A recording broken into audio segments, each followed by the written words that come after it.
Venerable Brahmali and myself have been teaching on dependent origination. And on the first day, we looked at the basis for what we're teaching on, the ground of what we're teaching on, especially talking about the early Buddhist texts, that is to say the teachings that come from the Buddha. We looked at a little bit at the nature and the role of dependent origination as they play in the early Buddhist texts, particularly how they arose at least partly as a response to Brahmanical teachings, and how they have a very tightly woven and intrinsic link with the Four Noble Truths. And in fact, the whole of dependent origination can be considered as an expansion of the second and the third Noble Truths.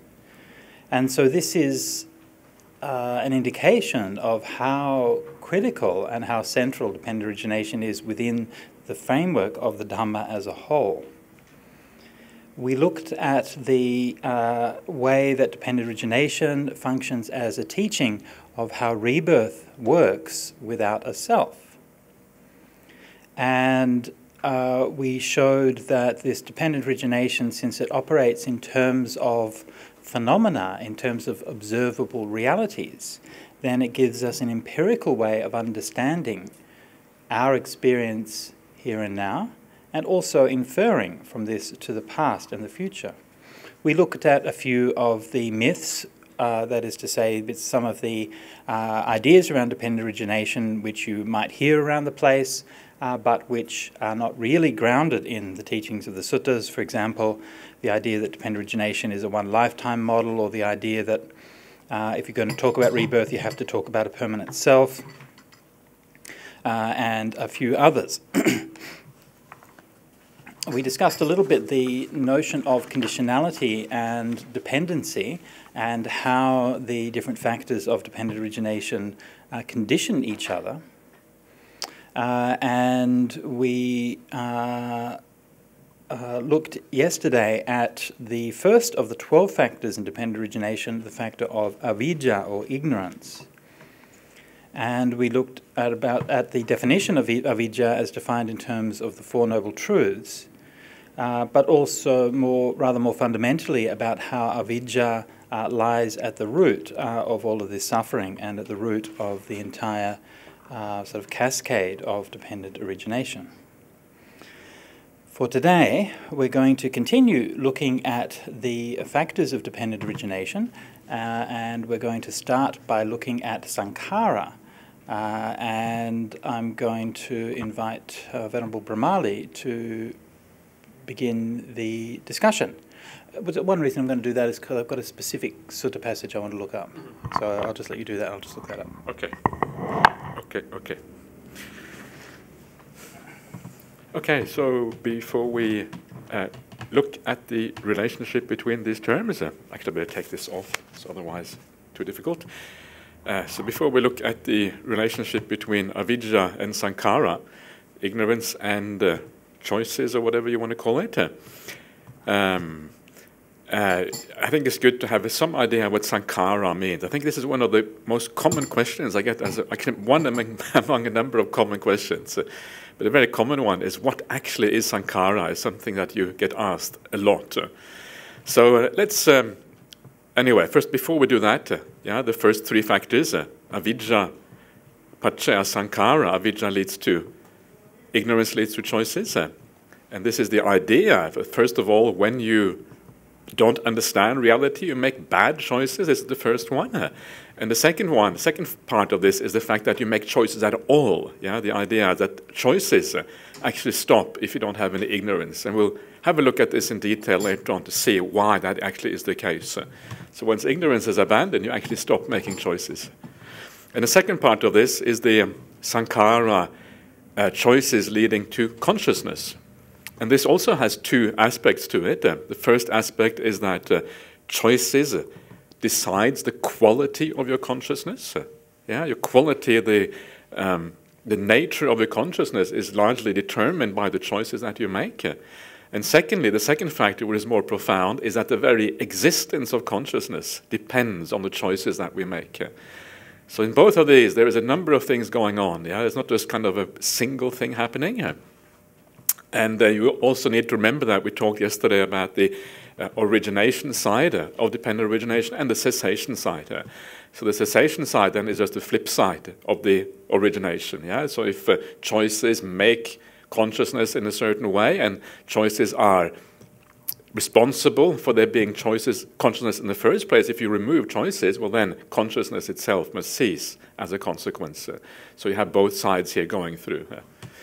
So this is the general idea. I'm going to look at this, or we're going to look at this in quite a bit of detail to make it clear how this actually works out in practice especially.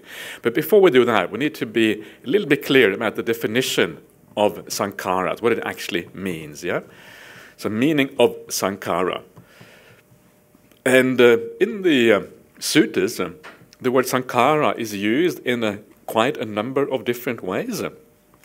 But there are two main meanings of Sankara. One is what you call the active meaning. Yeah, in active meaning here means that Sankara creates, or it is responsible for other things. Yeah, and it kind of creates the world, if you like. And so here you have these various translations, yeah, that are possible in this active sense, and these are things like choices, yeah, which Bhante Sujato mentioned yesterday is his choice. Choices is his choice. I guess that's true. Yeah. Was it a moral choice or immoral? It was a neutral. That's a very bad joke. That's very bad.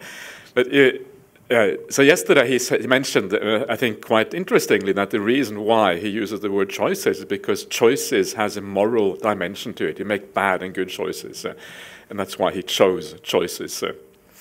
And we can also translate it as the will. Yeah, the will is a very basically it is the thing that drives us into action. Yeah, the will behind things. Another word which is often used in kind of contemporary translation is the word volition. Volition is just another kind of fancy word for the will. Really, it's more like used in philosophy sometimes. I think not that I know much philosophy, but that's what I hear. Another translation which is sometimes used is the idea of activities, yeah, because when we act, actions are always driven by will. If there is no will, there is no action. So that's why we talk about activities through body, activities through speech, or activities that are purely mental. But all of these things are driven by the will. The will is behind this. We make choices all the time. Choices is more premeditated. Yeah, you make a choice, you think about it carefully, but really Sankara also comes down to more kind of the just willing in general without actually being very premeditated. The fact that we will anything is a Sankara. So whenever we do any kind of activity, it is a Sankara. And then the last one, which I quite like, is the idea of creation. Yeah, Sankara has the idea of creation, and I like that because it's quite close to the Christian idea. Let's talk about creation in Christianity. Yeah, so we're going to take one of these words from Christianity and redefine it in a Buddhist way. In Christianity, of course, creation is often the creation of the world. God creates the world, or God creates human beings. And in Buddhism, it's very similar. The world is created or sustained, yeah, just in a very similar way as creation in Christianity by an act of will. The difference is that in Christianity is an act of will of God. In Buddhism is an act of will on behalf of any kind of being. Yeah, we will the world into existence. We will our life into existence. What is the world in Buddhism? The world is a slightly different idea in Buddhism compared to Christianity. Yeah. The world in Buddhism is our personal world. Yeah. There's a very famous sutta called the Rohitassa Suit found in the Anguttara Nikaya 4s. 41 or something like that. 40, is it 41? 44 maybe? 44, 44, 445, something like that. It's in the 40s somewhere in the 4s. And in this sutta, the Buddha 4.45. 45, okay, 45, 46. So I got one of them right. So and Sangyutta 2.26. And Sangyutta 2.26. Oh, that's the one of the Devaputta Sangyutta. Okay, yeah. So the idea there is that the world, from a Buddhist point of view, is just really our world. Yeah, it's our experience of things. That is the world. So, and what can you say about the world apart from our experience? Well, very little. You cannot really say much about the world outside of our personal experience. Yeah, the idea of physics and the idea of the natural sciences are really all just derived from our personal experiences of the world, and that the world as we know it really is all there is as far as our experience is concerned. So we create, in that sense, we create the world through sankharas, through actions. And it's quite interesting, the whole word sankara means almost like creation. Yeah, karoti is a verb which means to do or to act or to make. Yeah, depending on various contexts.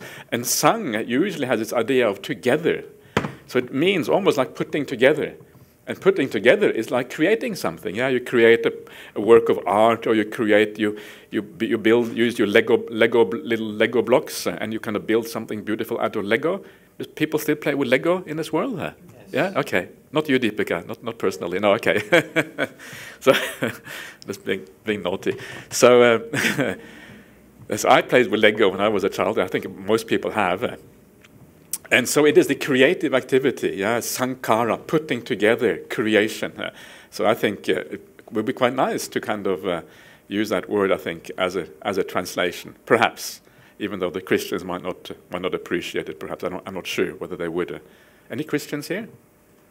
No Christians. Okay, so we can be a bit naughty then. We can. Okay, so this is the active side, yeah, the creative side. I think what you meant is we should be twice as careful, but anyway. Is that what I meant? Okay. Maybe. Because of right. Okay. But remember speak. Remember in the Anekajati Sangsarang verses, we sankara gatang chittang. Yeah. So there, the sankara is like literally the deconstruction of the house. Oh, okay. Yeah. Okay, great. Yeah. We Sankara. V is the opposite of the sankaras, the sankara, anti-sankara. Yeah.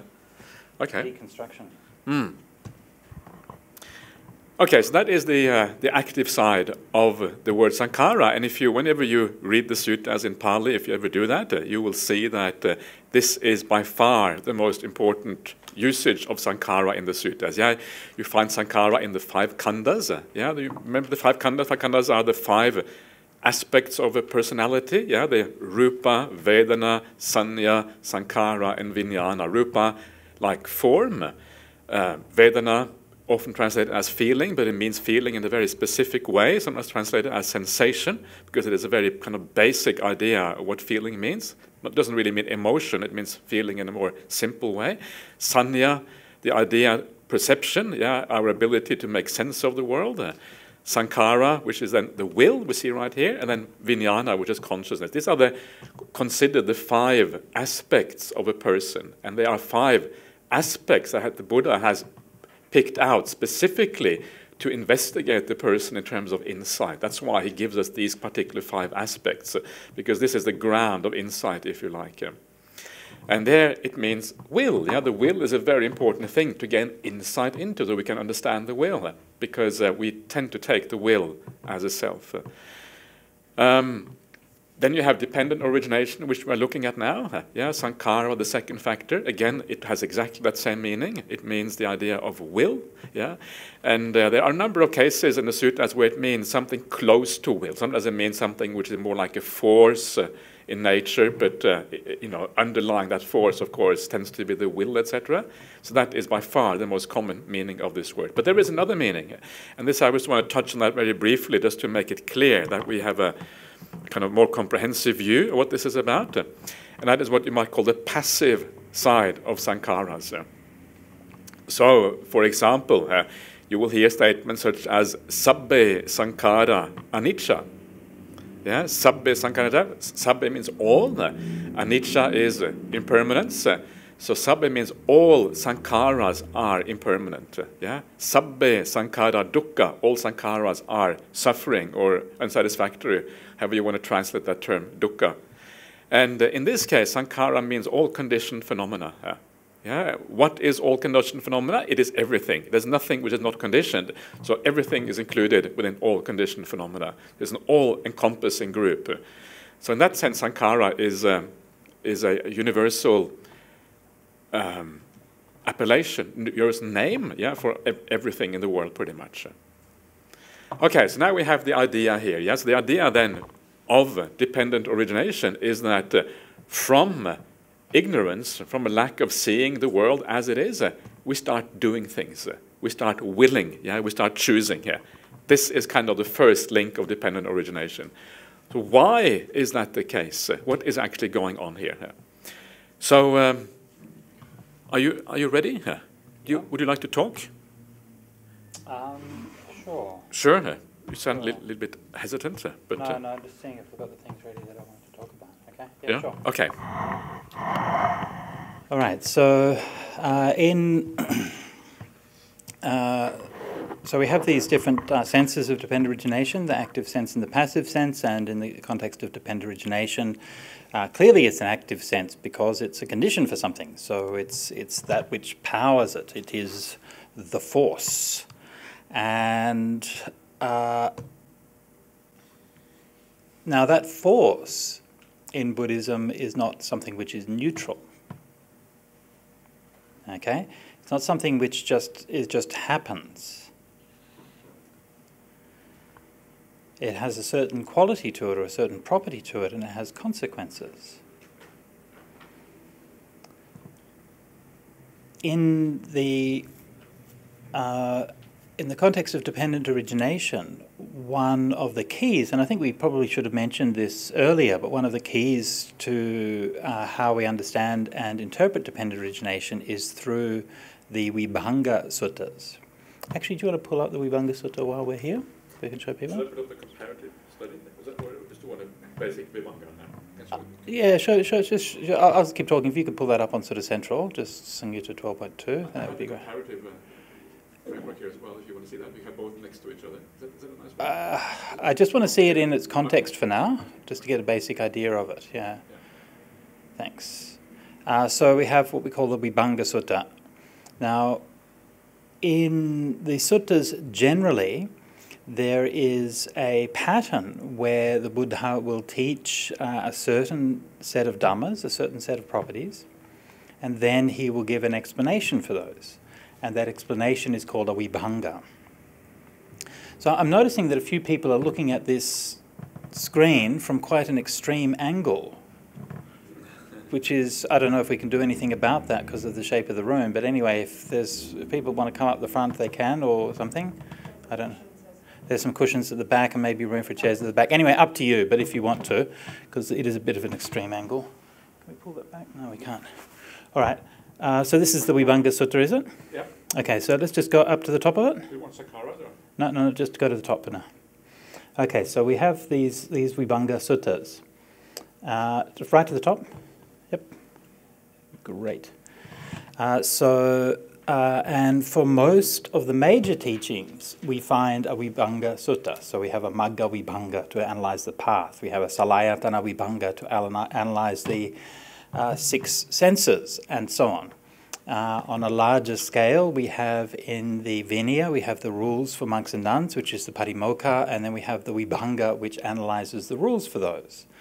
And even in later times, then in the Abhidhamma, then you have a whole book called the Abhidhamma Vibhanga, which basically collects a bunch of these Vibhangas and puts them together. Now, how these Vibhangas work is that they are a key to the understanding of these teachings throughout all of the canon. So that whenever the Buddha presented these things, he would normally present them in a brief way, but we assume that we're always following the definitions and understandings as found in the Vibhanga Suttas. Okay, this is a key to how to interpret the suttas. All right, and it's really important to understand this because not all suttas are the same. All right, if the Buddha is teaching a particular teaching in a particular time and a particular place to a particular person, then that's because that's the teaching that they needed to hear at that time. And that's different than when the Buddha gives a Vibhanga Sutta, which is how he meant everybody to understand it. This is the key to understanding all of these kinds of things. And we need to always bear in mind the explanations given in the Vibhanga, no matter where we are and no matter what context we are, that this is always an assumed knowledge. All right? So this is why when understanding the suttas, it's really critical that we don't just sort of randomly quote bits and pieces from here and there in order to support our argument. Yeah? In Christianity, they say the devil can quote scripture for his purpose. So in Buddhism, Mara can quote the suttas for his purpose. And it's very easy to take bits and pieces and to construct an argument which seems like it's plausible. But what we have to do is have some method to it and to understand that there's a reason for these things. So for example, you can see here, this is Samyutta Nikaya number 12. That's the collection on the dependent origination. And this is Sutta number 2. So the first sutta just gives the basic teaching on dependent origination, and Sutta number 2 then gives the explanation. Everything else depends on that. And every other teaching on dependent origination all through the suttas assumes that you know what this Vibhanga Sutta is saying. Okay? So this is why it's important to understand this, and it's important to know that when we're teaching these things, that we're teaching them based on what the Vibhanga Sutta says as a starting point, and then we can enrich our understanding later on. Okay. Yeah? I was thinking next time we should have maybe someone like Venerable Calico dressed like Mara at the back and quoting the suttas from various angles. Why Calico? Well, someone we know, yeah, someone we know, or I could take that role. But that'd be cool. We have someone to kind of to take that, and then we can see how we can kind of counter those arguments. Maybe, yeah, that'd be interesting. Yeah. Anyway, this is an idea because it absolutely is an idea. No, you're quite right. Okay. It may not be a good idea, but that's a different matter. All right, can we go down to Sankaras now? Sankaras, okay. Yeah. Sankaras coming up. Yeah. All right, so each of these things has a, and we've already referred to a number of these definitions. Okay, what are choices? Right, what are choices? Katame cha bhikkhave sankhara, tayome bhikkhave sankhara, kaya sankharo, vachi sankharo, citta sankharo. So the choices by way of body, speech, and mind. And we'll be having a look a little bit later on at a bit of a comparative study to show how this relates to other versions. I won't reveal the plot twist just yet, so it is exciting. It is exciting. But no, it really is. It's just be this. So here it's talking about the very well-known set of actions by body, speech, and mind, right? And this is something all Buddhists are familiar with. So we know the Buddha spoke about actions by body, speech, and mind. And so this is clearly what it's talking about. Now, when the Buddha was talking about actions by body, speech, and mind, he didn't just mean, like, am I picking up this glasses case and putting it down, or something like that. What he was talking about was moral actions, right? That's what the Buddha was concerned about. It's not just how well you bowled a cricket ball, okay? That's a good action run from a worldly point of view. If you can bowl a cricket ball well, you're doing well. But from a Buddhist point of view, that's morally neutral, unless you're playing in the Bodyline series, in which case it's bad. But what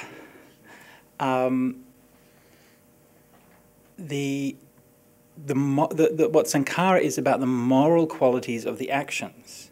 And this is further emphasized in other places, and I have in front of me here Samyutta. Maybe you want to open this one? What do you reckon? This is 12.51. 12.51. Yep. You can just write 12.51 in the search. Oh, okay. Search. Yeah, just write 12.51. SN 12.51. 12.51. Okay. So here we have a statement on Sankaras. Okay, so avijjagato yang bhikkhave purisapugalo punyanche sankharang abhisankaroti punyupakang hoti vinyanam. So if an ignorant individual makes a good choice, their consciousness enters a good realm. If they make a bad choice, their consciousness enters a bad realm. And if they make an imperturbable choice, their consciousness enters an imperturbable realm. But when a mendicant has given up ignorance and given rise to knowledge, they don't make a good choice, a bad choice, or an imperturbable choice. So this is giving you a nice clear example of that, the way that in Buddhism we talk about doing good deeds and bad deeds and how they lead to different kinds of rebirth. For the idea of good and bad is reasonably clear. Imperturbable is a technical term in Buddhism which relates to rebirth based on the fourth jhana or beyond. And it's called imperturbable because it's based on the experience of a neutral feeling. So it's a very kind of refined kind of good choice in a way. So somebody who has ignorance will make good choices, bad choices, and imperturbable choices, depending. And just because you're ignorant doesn't mean you're making bad choices all the time. So that's one interesting thing about this. Yeah?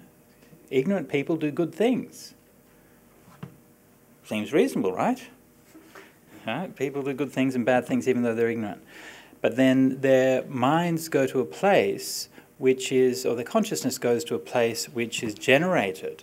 And so the word here, sankarang abhisankaroti, literally to construct a construction, or to form a formation, or to activate an activity, create a creation. Yes, you get the point here. So this kind of construction you find is very common in Pali, where you repeat a word with the noun and the verb together. And so you're building up these worlds and like sending and directing your consciousness in these worlds depending on the quality of your moral choices, good, bad, or imperturbable. Thank you.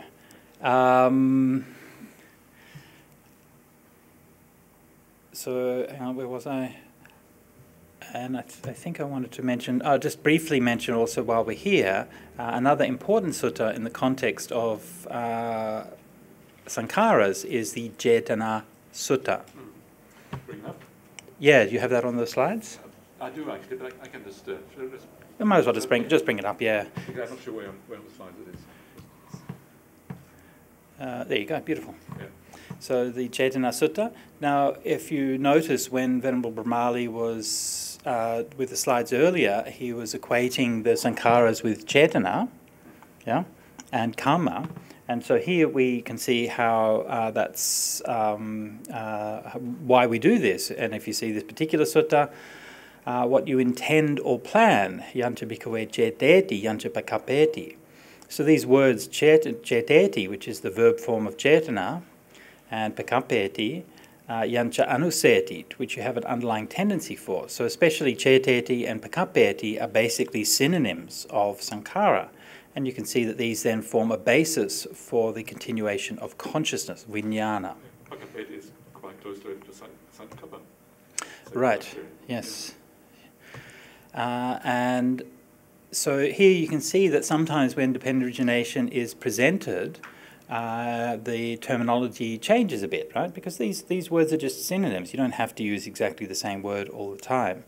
But this is teaching us a little bit about how the will or the volition that we have forms a basis for the continuation of consciousness. The previous sutta was focusing more on the moral quality of that. This one is focusing more on the forcefulness of it, how it generates the consciousness in the future. Yeah? Okay, so that's just a few points on that, on Sankara. But I might just say also just more of a general point on Sankara is that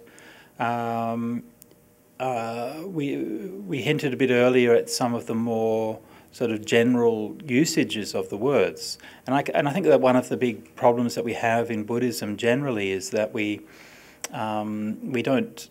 we look at words as if they're kind of abstracted philosophical terms, and rather than being just the language that people were using to describe the things they wanted to talk about. And that's one of the things that Study of the Vinaya is really useful for, because you get to see people talking about cleaning the toilets and all of these kinds of things, and it becomes a bit harder to imagine that this is some kind of special language that means the toilet in the ultimate sense. It's just a word for a toilet, okay? So the words that you're using are just the words for the things that you're talking about. The Vachakuti Vata. And is the Vachakuti Vata related to the Samsara Vata?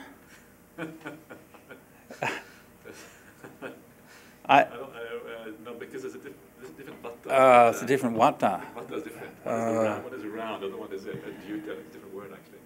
Well, there goes that theory crashing to the ground in flames. All right.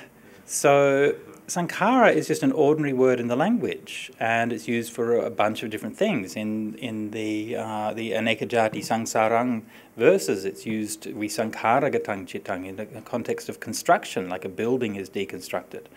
In the Vedic traditions, Sankara is a ritual. And a ritual is an interesting context for that. And it's the idea of pakapeti, to plan for something also.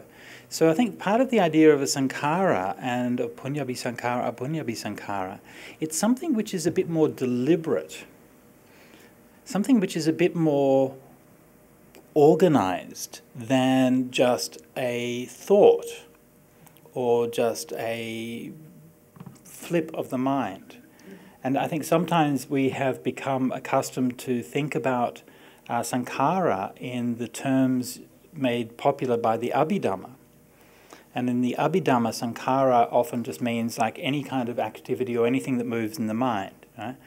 And look, that's not an incorrect interpretation. Sankara can be used in that sense.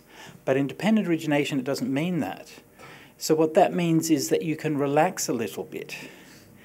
Because like just a movement of the mind or a random thought or a flash or a memory or something like that is not going to get you reborn somewhere. What gets you reborn somewhere is your planned and deliberate intentions, and especially your choices of doing moral or immoral acts. That's what gets you reborn. Yeah? And so people often, because of this idea that your sankhara will generate your rebirth, people worry a lot about the last thought moment. It was not something that the Buddha really talked about. And the last thought, the idea that the last thought is going to determine your rebirth occurs precisely twice in the suttas. In one time it occurs in the context of Dhananjani, the Brahmin, who lived a life as a corrupt tax collector, and then after a life of crime had a last-minute redemption on his deathbed and asked for forgiveness for all of his bad deeds, and then developed meditation on the Brahma Viharas. So this is not just talking about somebody who has a last thought moment. This is talking about somebody who feels a deep sense of shame and remorse at all many bad things he's done and completely changes his life around on his deathbed. The other example in the suttas is that of a warrior who goes into battle with his swords upraised and a mind full of hate, to kill, kill, kill. And if that warrior gets killed, then yes, that state of mind that the warrior has that will determine their rebirth, and they will go to a bad rebirth because of that. So, but these are cases where somebody at the time of death, their mind is filled with a very strong and powerful intention for good or for bad. And if that's the case, then yes, that can determine your rebirth. But most of the time, that isn't the case. Most of the time, you're lying in bed in a hospital and you're not really thinking very much at all. And you're not really planning very much at all. And your mind is mostly fairly neutral. Most of the time, our minds aren't actively involved in creating karma that's either good or bad. And if you decide to drive down to the shop to buy a bottle of milk and you have a car accident and you die along the way, then the karma of going to buy a bottle of milk is not going to determine your rebirth, okay? Assuming the accident wasn't your fault, assuming you weren't drunk and all of those kinds of things. You get reborn in the Milky Way, perhaps. So the point is that what determines this and what determines your sankharas is the moral choices that we make, and especially the moral choices that we make that we keep on making, the ones that will shape our character and shape our behavior. So don't worry, as the Buddha said to Mahanama the Sakyan, ma bhai Mahanama, ma bhai Mahanama. Do not fear. And he asked him, Mahanama asked the Buddha, If I am walking, sometimes I stumble, and when I stumble, I lose my mindfulness, and I wonder, because I don't have mindfulness, if I die now, am I going to be reborn in a bad place? And the Buddha says, no, don't worry about it. It's okay. Can't happen. It's not going to happen. You're not going to get reborn in a bad place. So don't worry too much about it. Just focus on doing what's good, and then your mind will go to a good place if you still have ignorance. If you don't have ignorance, then, of course, you don't have any problems. Okay, so let's have a look at how this works, even in a bit more detail than Bhante Sujato had just been saying. Yeah, how this process of delusion, avidya, choices, and then consciousness. I'm going to bring in consciousness as well. In other words, how these choices affect your mind. Yeah, as I mentioned before, the idea here is that, yes, it affects your rebirth consciousness, but it also affects your consciousness right here in this life. And this is one of the things the Buddha talks about. He talks about the kamma, and there's three kinds of kamma in the sutras. One is the kamma that relates to this life, one is the kamma that relates to the next life, and one is the kamma that relates to lives beyond that. Yeah? So your actions will affect your consciousness right here and now, and that is precisely why it is that you then get reborn in a particular place, because your consciousness is already stationed in a particular way in this very life. Yeah?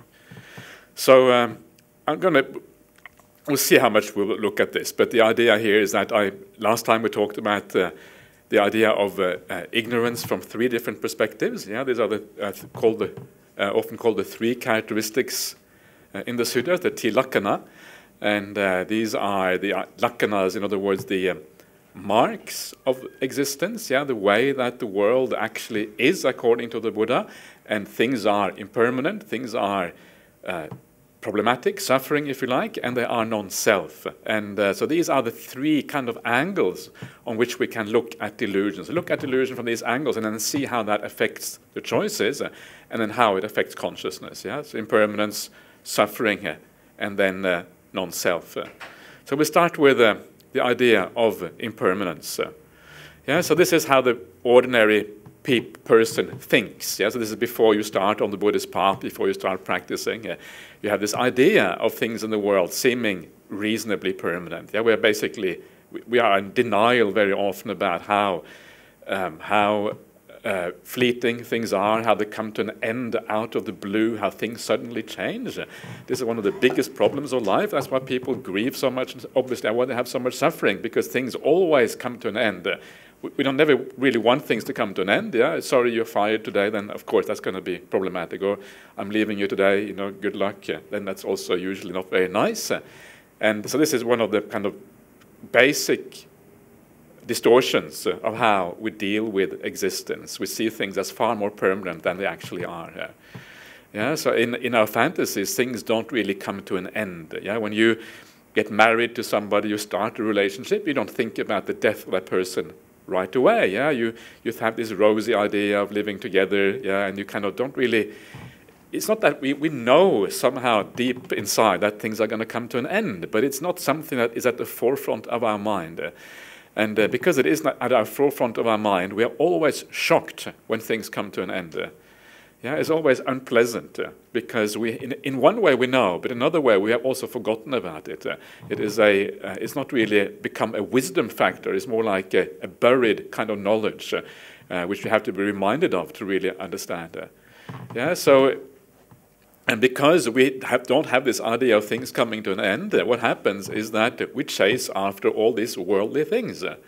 And this chasing after these worldly things, yeah, because we forget the downside of these things, we forget that they are often problematic, we forget that one day if we attach too much to these things, we're going to have to suffer the consequences of that attachment, yeah, because we forget the downside.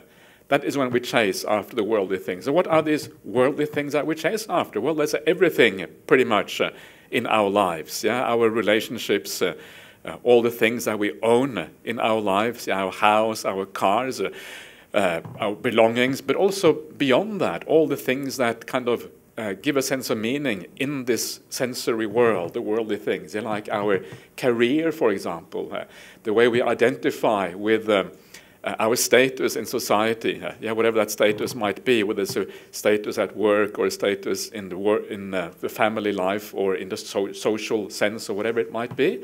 All of this is part of the worldly things that we chase after. We chase prestige, a sense of identity. We want to have an identity that is worthwhile talking about, and all of these kind of things.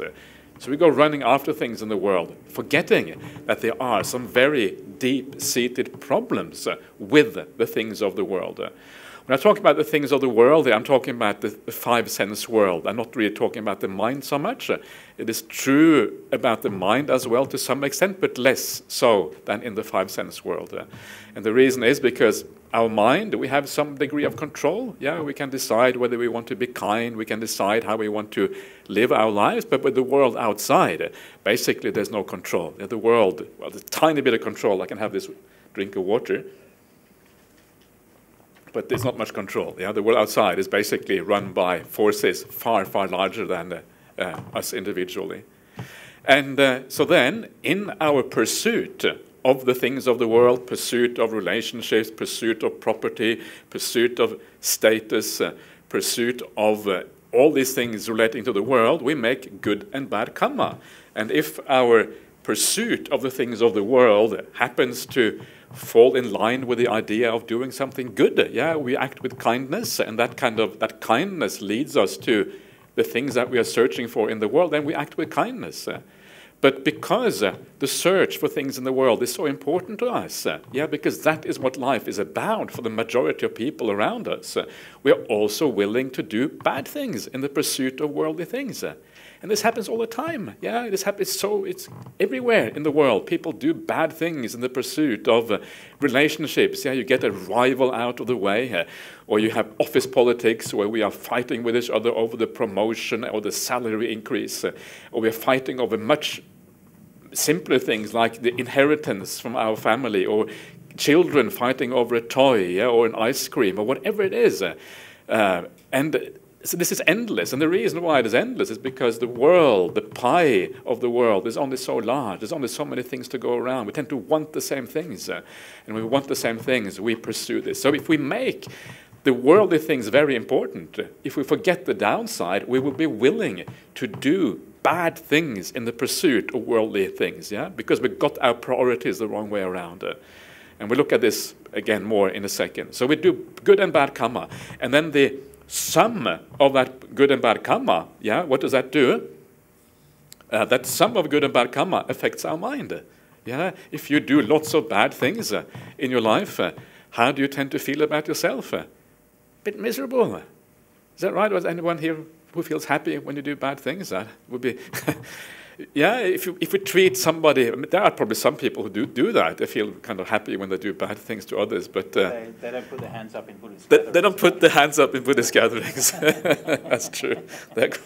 Fortunately, So the idea is that, generally speaking, if you do something bad towards somebody, you tend to feel bad about yourself afterwards. You are kind of, you think, oh, I shouldn't have done that. Oh, sorry, Vemlakalika for being naughty towards you, and or whatever it is. But when you do something kind towards somebody else, if you make an offering, you say a word of kindness, or even you have a kind thought towards somebody, how do you feel? You tend to feel good. There's a sense of lightness inside. You know that you've done the right thing.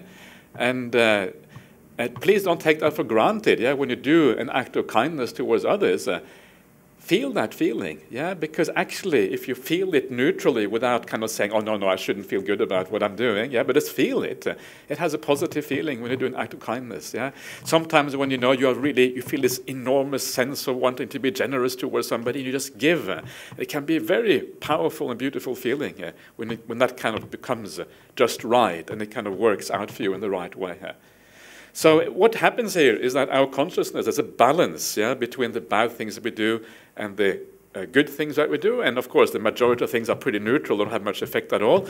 As Bhante Sujato was saying, Sankara really is the force of the intention is very, very important for how strong the thing is. If it's a very strong intention, you really dwell on it, and you really kind of, yes, I'm going to do something good, yeah, don't do the bad, just good, then it's going to have a powerful effect on your mental state. And so you can see what is happening in a sense is that if you live really well, your consciousness is kind of, it lifts, yeah? It's like it's untethered. The things that tether the consciousness to the ground are the bad actions. It's like the sandbags in an, when you have an air balloon, yeah? And you have sandbags in the little kind of basket underneath, yeah, where you're sitting in, and you chuck out the sandbags. That's like not doing the bad karma, cutting the tethers that hold you to the ground. It allows the balloon to soar, yeah, and this is the consciousness rising. And then you fill more helium into the balloon. Don't fill hydrogen, because then it will explode. Use helium. Helium is the good karma, yeah. Hydrogen is, what is that? I'm not sure what that is. That's where you try to do something good, but you fail somehow. I don't know. So lots of helium in the balloon, lots of good karma, and then the balloon rises. You cut off the tethers that hold it down, throw out the sandbags, and it starts to rise up. And you feel that inside. You feel brighter, you feel lighter, you feel more clarity in the mind. Yeah, all of these things coming together. You feel generally more happy and content in life when these things happen. And I think one of the most interesting things about the spiritual path, if you get the spiritual path right, is that generally your mind starts to, this is what happens to the mind, yeah? It starts to kind of become lighter and brighter and more beautiful over time. I don't know, I've been a monk for quite a while, not quite as long as Bhante Sujato, but not so far behind actually, 25 years. Seems like yesterday, doesn't it? It seems very short, yeah. Right? But so that's a bit dangerous, isn't it? It seems short, but I'm a bit worried about that. I don't know. Yeah. I'm wondering where this whole kind of wisdom thing kicks in. Yeah. Yeah. They told us. They said something when we started out. That's right. Gee, let's not divulge too many secrets of the monastic life, because it happens. Yeah. And this is the connection here between avidya, ignorance, choices, and then consciousness. And of course, consciousness, because it then rises up, consciousness is always changing depending on our actions. And wherever that consciousness is, at a particular time, and usually it is fairly stable. Your consciousness tends to be fairly stable in a place. It's gradually moving up and down. Of course, it can go. The general level, if you like, the base of consciousness is fairly stable. That's Vijnanatiti. That's called the Vijnanatiti, which means the station of consciousness, the plane of consciousness. And because the consciousness has a certain plane already in this life, that's where it moves on into the future. And then your rebirth happens according to that. In other words, your inner psychology matches you can call it external, even though it might not be external in the real sense, in a sensory sense. The inner psychology matches how you get reborn. The inner mind state decides that kind of level of rebirth. So at that moment when you're reborn, then the inner psychology and the outer world, they match. But then over life, even though the body, if you like, the five senses are stuck in a certain plane, the consciousness can actually change. And it changes over a lifetime, and then at the end of the lifetime it may be stationed in a different level, and then you get reborn according to the new level. Then you're stuck sensory for a while, the mind changes again, and then this is how it kind of develops over time. Anyway, so this is the basic idea. But the good thing is that we come to the Buddhist teachings, or we come to a spiritual teaching, and we decide that we're going to learn something about reality. And one of the first things we start to see is this: things are less permanent than we thought they were. We start to reflect on life. We realize that with a little bit of reflection, it is not hard to see that things are far more impermanent than we think. What happens then? Well, what happens then? Well, we start to think about life in a new way. And this is some of the beautiful similes that I always read out whenever I teach a meditation retreat or do these courses. One of my famous similes is called the simile of the borrowed goods. And if you want to look it up, it is found in the middle-length sayings of the Buddha, Sutta number 54, called the Portalia Sutta. It has all these marvelous suttas on the downside of the sensory world, and the simile of the borrowed goods is one of these classic similes. And basically, the idea is that everything in the sensory world is like a borrowed good. Everything that we have it for a while, And then after a while, yeah, it disappears like a relationship. How long do we have a relationship for? Some relationship might last for a few decades, and then you die. Eventually we have to die. But very often relationships are much shorter than that. They may last a couple of years, or sometimes they don't last all that long at all. So a relationship is like a borrowed good. You have it for a while. Yeah, all the things in your life, your house, your car, your all the goods that you have, whatever you have accumulated in your life, they're also borrowed goods. Yeah, you have these things for a while. And then, at the very latest when you die, very often much earlier, you will have to give them up. And because death is so uncertain, and because it always tends to come out of the blue, very often we have to give these things up before we really are ready to give them up.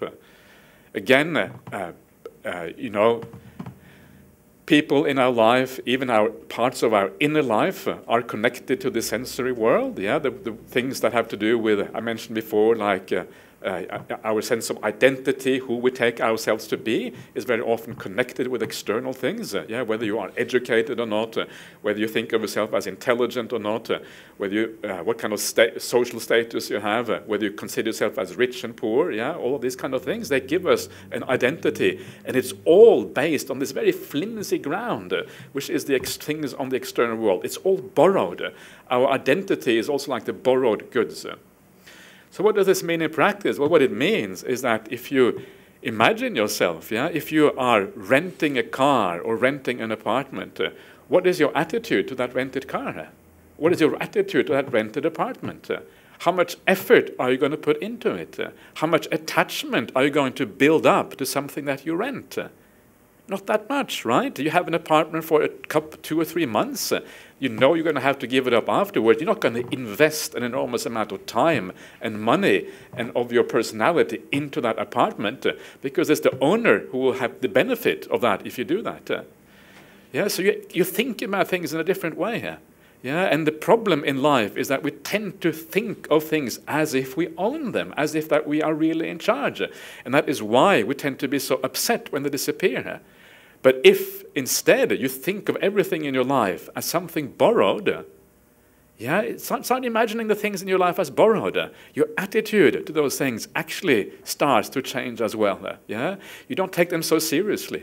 You start to think about life in a different way, and instead of being so concerned about the things of the world because you know they're borrowed, you start to be concerned instead about how you live your life. Yeah, the process of life, whether you live with kindness, whether you live with care, and these kind of things. This is what starts to matter instead of the things of the world, which are so really out of control.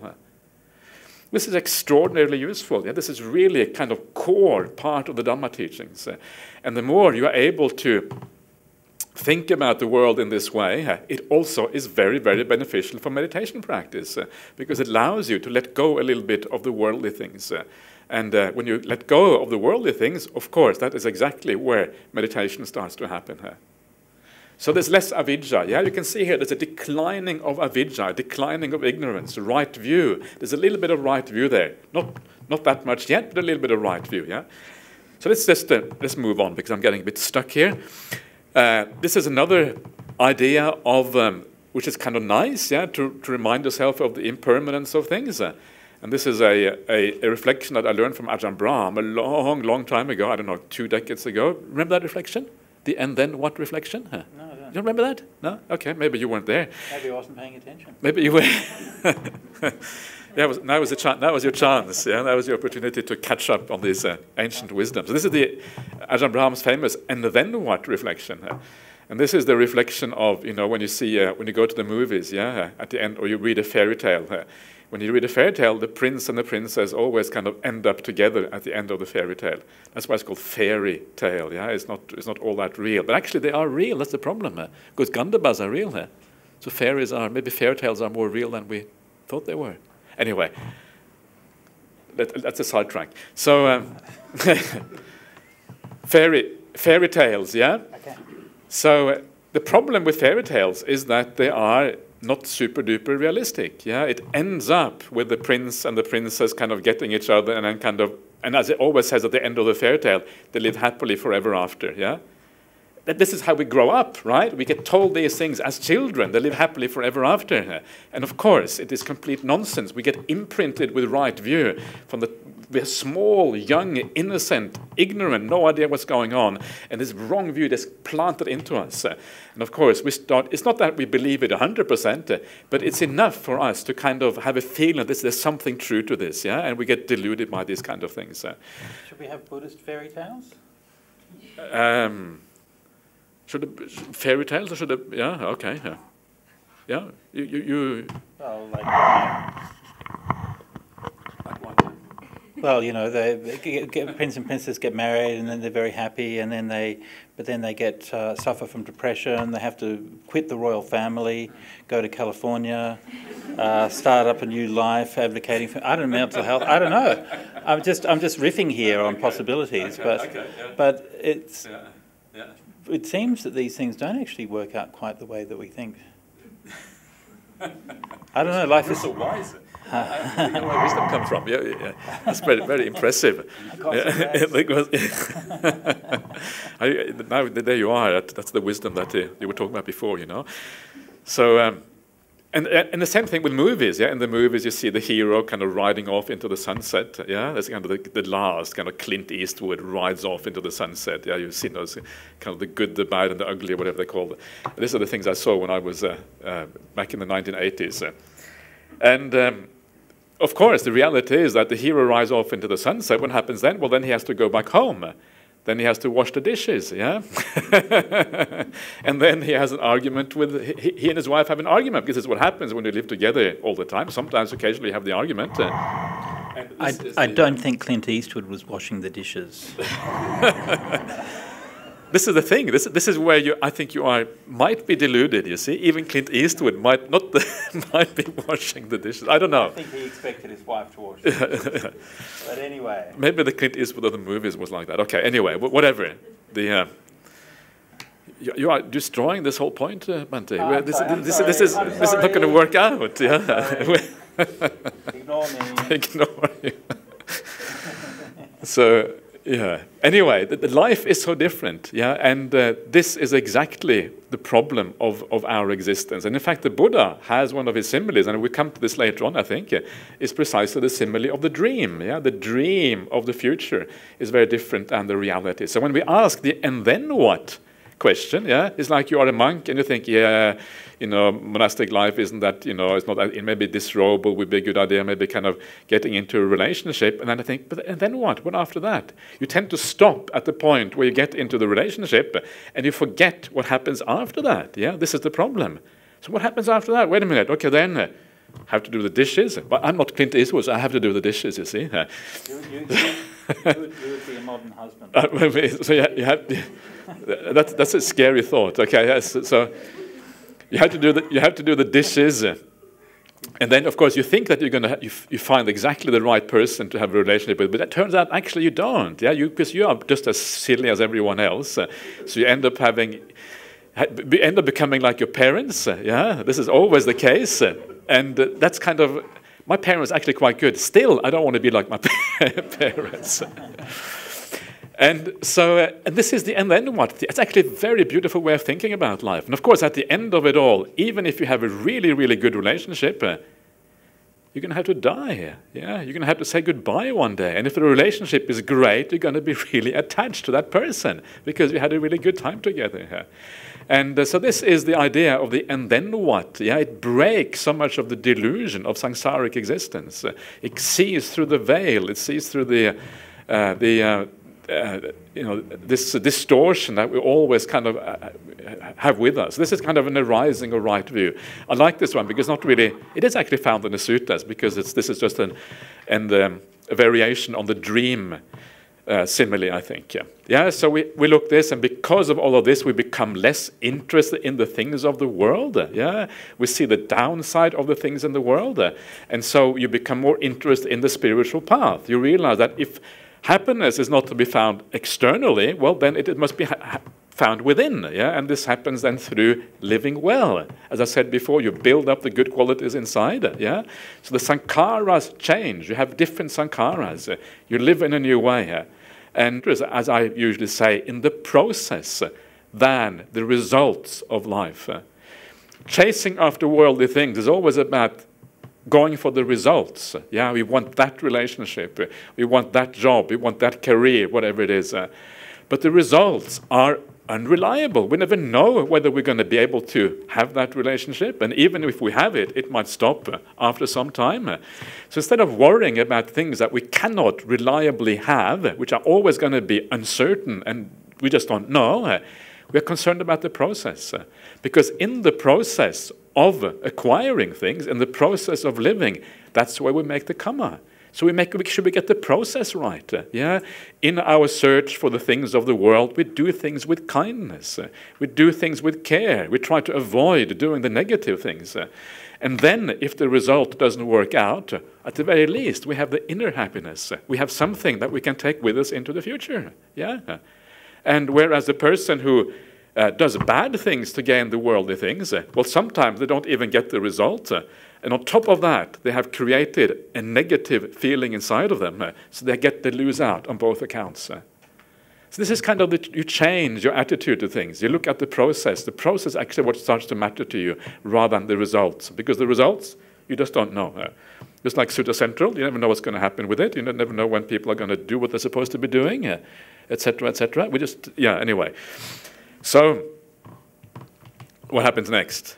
And then you make less bad karma and more good karma, yeah, because you actually take more interest in the spiritual life because you know the life of the sensory world is precisely unreliable.